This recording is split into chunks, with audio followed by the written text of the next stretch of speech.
Fala pessoal, tudo certo? Seguinte, na aula de hoje vamos falar sobre interação e controles, mas principalmente controles, pessoal. Como isso é importante no game design, a gente pensar bastante nisso e fazer bastante questionamento sobre como isso vai acontecer e por quê, para que a gente tenha um controle que interaja bem com a nossa proposta de jogo, beleza? Então vamos falar um pouco sobre isso aqui, né, interação e controles. Então, os controles vão ser como o jogador vai experimentar o seu jogo, né? Como ele vai se sentir. Então, é uma parada super importante que precisa de muita atenção e muito carinho na hora de ser desenvolvido, né? Como vão funcionar esses controles. Porque se não for intuitivo, não for ergonômico, né? Não tiver uma ergonomia legal os seus controles e o jogador não conseguir entender ou não conseguir usar da melhor forma, isso vai ser bem complicado, né? Vai piorar e prejudicar uma experiência de um jogo que pode ser muito bom. Então a gente precisa ter muito cuidado na hora de fazer os controles. Tem uma frase de um livro que eu gosto muito, que eu recomendo, que chama Level Up, o guia para desenvolver bons jogos. Acho que é alguma coisa assim que chama o livro, do Scott Rogers. Tem um capítulo só sobre controles nesse livro. E ele fala sobre a parada de sempre lembrar que quando a gente está construindo um jogo, a gente está fazendo um jogo para seres humanos e não para polvos de 8 tentáculos que conseguem fazer 1000 coisas com as mãos. Porque realmente a gente precisa pensar em acessibilidade, a gente precisa fazer um jogo que seja possível, né? Um jogo que é muito complexo e muito não ergonômico vai ser muito difícil para muita gente. Então, sempre pensar que a gente está fazendo jogos para pessoas reais. Então aqui eu deixei nesse exemplo 3 imagens, eu vou mostrar para vocês de 3 tipos de controles diferentes de jogos. O primeiro aqui que eu estou mostrando é do jogo Limbo, que ele tem um esquema de controle super simples, né? Basicamente você só realiza ações apertando o Ctrl e se move com as setinhas, ou você se move com o analógico e pula e faz ações aqui com os controles aqui como ele está mostrando, né? Com o Y e com o B. E aqui, na segunda imagem, a gente tem um esquema de controles mais complexo do jogo Call of Duty, né? Com muitas opções, ali, muitas coisas para escolher. Diferente do Limbo, que nem tem como escolher nada, é só os controles ali para você saber como usar. E por último, a gente tem o jogo a Short Hike, que ele tem mais controles e eu achei interessante ali, que ele mostra, além do botão que você usa, né, o A, o B, o X e o Y, ele mostra que tem diferentes ações para serem feitas se você tiver com diferentes itens equipados, né? Então ele mostra ali pressionar, segurar, o que acontece quando você pressiona, quando você segura, quando você está no meio do ar e quando você tem itens equipados. Então, muito bacana isso, alguns exemplos de controles para vocês verem ali de telas para se inspirar também. E aí, quando a gente está montando e falando sobre fazer o game design dos controles, a gente precisa responder e se questionar de muitas coisas, assim como tudo no game design que vocês estão percebendo, né? Toda aula eu falo que tem que perguntar e se perguntar e trazer muitas respostas, e não é diferente nos controles. Então, quando a gente está pensando em como vai ser o esquema de controle do nosso jogo, a gente precisa perguntar algumas coisas. Então, coisas como, esse jogo é de console? Porque se ele for de console, eu vou precisar ter um esquema de controles que envolva um Joy-Con, um controle de Xbox, um controle de PlayStation. Qual ou quais consoles esse jogo vai estar, para eu pensar em como vão ser essas soluções. É um jogo que é para computador? Porque se for para computador, precisa ter mouse e teclado e, idealmente, suporte para controle também. Aí aqui, ó, tem ou não suporte para controle se for para computador? É importante, idealmente é sempre legal a gente ter suporte para controles, mas se não for ter, por que ele não tem? E, enfim, pensar bastante no porquê das coisas dos controles também. É um jogo mobile? Se ele for mobile, ele vai ter suporte para controles ou ele vai ser só no touch da tela mesmo? Como vai funcionar isso? Ele usa botões na tela, os sensores como giroscópio para jogar.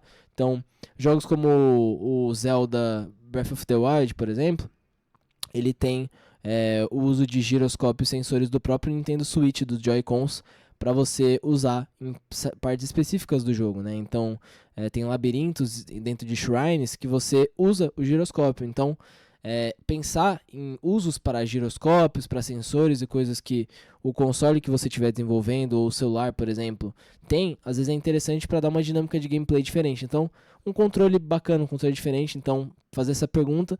E a última pergunta que eu deixei aqui, ele é cross-platform, então ele está disponível em várias plataformas, porque se ele tiver, como é o caso de muitos jogos, né, você vai precisar pensar em como vão funcionar os controles simultaneamente de celular, computador e consoles, por exemplo, como é o caso do Fortnite. Então, como que isso vai funcionar? A gente precisa pensar e estruturar bem para que isso seja legal, né? Que essa experiência seja igualmente boa em qualquer plataforma, em qualquer controle que o jogador usa, que é um grande desafio, mas que é possível. Então, sempre faça essas perguntas quando você for começar a fazer os controles do seu jogo, para que você consiga já listar possíveis problemas e possíveis soluções para essas coisas, beleza?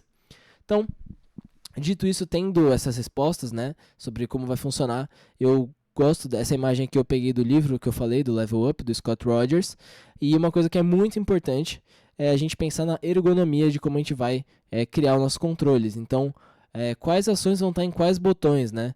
Então aqui eu coloquei essa imagem que ela coloca ali, ó, dedos que são recomendáveis de serem usados. Então o dedão e o dedo indicador são recomendados, porque os jogadores usam muito quando você está usando o controle. O dedo do meio ele é usado com menos frequência, mas ele ainda é usado, e o dedo anelar e o dedinho eles são não recomendados, porque é muito mais difícil de utilizar, é menos ergonômico também. Então é legal a gente pensar sempre em focar nossos controles e nossos comandos, né, das ações que tem no jogo, sempre no dedão e no dedo indicador e no dedo do meio, mas sempre, se possível, só deixar no dedão e no dedo indicador para ser mais fácil o jogo, né, e ser mais ergonômico, porque fica mais confortável para o jogador jogar. E aí fica aí essa imagem para vocês sempre utilizarem de referência quando forem pensar em onde vai estar cada botão e por quê, pensando que tem que ser algo ergonômico, né? Se você precisa usar muito seu dedinho, vai ser incômodo jogar esse jogo. Se você usar mais o dedão e o dedo indicador, muito provavelmente o jogador vai conseguir jogar mais horas, né, do seu jogo. Então, essa ergonomia que eu estava falando mais para controles de jogos de console, né? Controle, literalmente o controle. Agora, no caso de PC e mobile, né? PC é importante e faz sentido você manter seus controles numa área relativamente pequena do teclado e acessível. Quando você joga jogos, geralmente é isso que acontece, né? Normalmente você controla ali no WSD ou nas setinhas. Você tem o Shift para correr, geralmente. O Z e o X para fazer ações. Então sempre deixa as paradas, né, os controles, as ações do seu jogo em áreas relativamente pequenas do teclado, como é o caso do QWERTY ali, da região do QWERTY, ou do ASWD ali, né, do WSD. E no caso do mobile, é importante você saber quais as possibilidades que você tem de controle com os seus dedos. Então, explorar ao máximo essa possibilidade do toque, né? Então, você pode usar só um toque na tela, um toque duplo, um toque ritmado, tocar e segurar, segurar e arrastar, que é o caso do Angry Birds, por exemplo, né? Esfregar a tela, fazer swipe, que é passar assim, arrastar, né? Swipe é basicamente arrastar. E qualquer outra interação que você pensar ali. Então, o mobile é legal que ele tem bastante liberdade por conta dessa parada dos toques. Então, explora isso bastante de forma ergonômica de novo, né? Pensando ali sempre no dedão, ali no dedinho, em áreas acessíveis do celular, para que o jogador não tenha que ficar encostando muito nos cantos da tela, que é desconfortável, mas de forma ergonômica e de forma intuitiva, beleza? E as últimas coisas do controle, que é importante a gente pensar sobre feedback, é que assim que um botão for apertado no nosso jogo, a ação precisa acontecer. Então é muito importante, seja no PC, mobile, computador, onde quer que seja, que o feedback do apertar de um botão ou de um toque de uma tela ou de um clique de um mouse, a resposta disso seja instantânea ou quase instantânea, senão o jogador não vai achar que é legal, que é divertido, que é satisfatório. Então sempre é importante a gente se atentar sobre o feedback do pressionar dos botões dos controles. E por último, que eu falei no começo da aula, mas que também é importante, é a acessibilidade.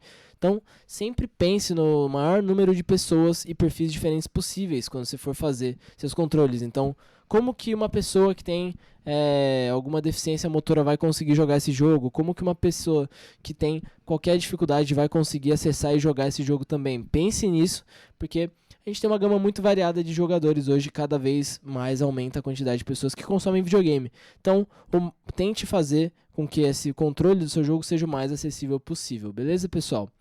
Sobre controles, é isso aí. Boa sorte nos controles do seu jogo. Valeu!